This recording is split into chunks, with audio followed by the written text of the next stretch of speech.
Done first two questions. Now coming to the third question. Third question is, why does the grandmother feel an aching absence? What does the word aching tell you about how she is feeling? अब इसमें वो आपसे पूछ रहे हैं कि what does grandmother feel? grandmother क्या feel कर रही है aching absence के बारे में? What does the word aching tell you about what she is feeling? और word aching जो आपने पोइट्री में यूज़ किया है और उसके बारे में वो आपसे इधर पूछ रहे हैं कि उसका मीनिंग क्या है और वो किस सेंस की फॉर्म में वो यूज़ वर्ड हुआ है aching.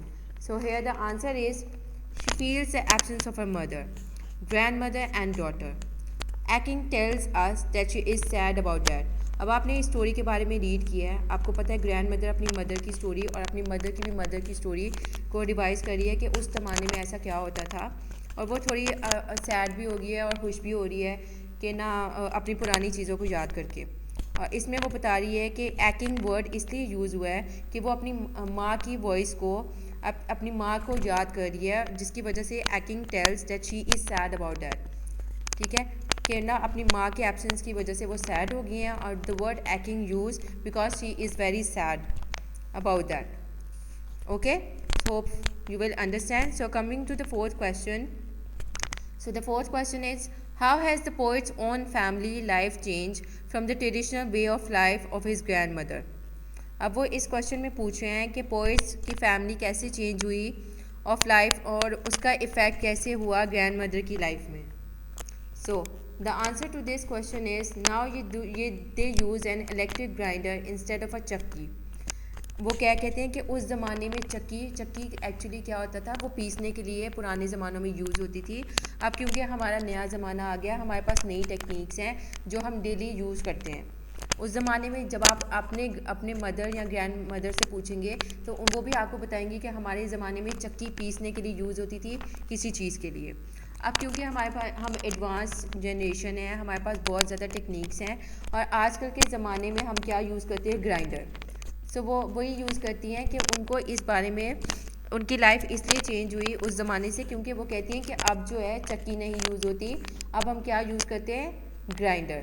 तो वो यही कह रहे हैं they use an electric grinder instead of a chakki, और इस बारे में वो बहुत एक्साइटेड हो रहे हैं और वो खुश हो रहे हैं. Hopefully you will understand it. So coming to the next question is, what does the aroma of the maize roti recall to the poet's family. अब वो पूछ रहे हैं कि maize roti recalls to a poet family, जो उन्होंने वो रोटी बनाई थी उसका पोइट फैमिली पे क्या इफ़ेक्ट हुआ, जो मक्के की रोटी थी. The aroma of the maize roti brings the image of a grandmother grinding the flour. अब वो यहाँ पे बता रहे हैं कि उसकी जो रोटी की स्मेल है उसकी वजह से उन्हें हमें क्या इमेज याद आया है कि ग्रैंड मदर जो हमारी परदादी हैं कि वो क्या कर रही हैं, चक्की पीस रही हैं. अब उनको ये याद आया है मट्टे की रोटी की खुशबू जो होती है, उससे उन्होंने रियलाइज़ किया कि हमारी जो ग्रैंड मदर है वो क्या कर रही है, चक्की से आटा वो गूंद रही है. तो उनको ये रिमाइंड हुआ. So here comes the next question. Question number 6. What does the verb ran in tell you about the parents' mood when they told the grandmother their news? Do you think they could have found a kinder way to tell her? अब वो पूछे हैं how does the verb ran in tell you about the parents. वो कह रहे हैं verb जो है ran क्या आपको क्या बता रहा है पेरेंट्स मूड के बारे में. When they told the grandmother news, do you think they could have found a kinder way to tell her? कि इससे अच्छा वे है उनको बताने के लिए. She stopped grinding and the floor split. She felt shocked. जब उसने ग्राइंडिंग जो को स्टॉप किया तो क्या हुआ, एकदम फ्लोर उसके स्प्लिट हर जगह फैल गया और वो शॉक हो गई क्योंकि उनको तो यूज़ ही नहीं करना आता था. जब उन्होंने न्यू चीज़ देखी तो वो शॉक्ड हो गई क्योंकि वो ग्राइंडर से उन्होंने ऐसे खोला और वो ऊपर ही गिर गया.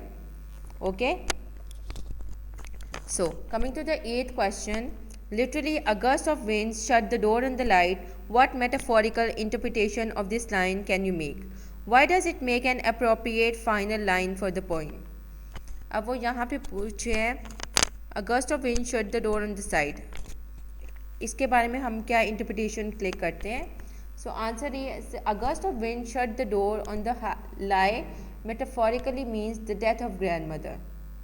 अब वो कहने हैं कि इसका क्या मतलब है, A gust of wind shut the door, कि इस फ्रेज़ का एक्चुअली मतलब है उनके लिए कि उनकी death of its grand mother, उनकी ग्रैंड मदर की death. It is an appropriate line because when a चक्की स्टॉप्स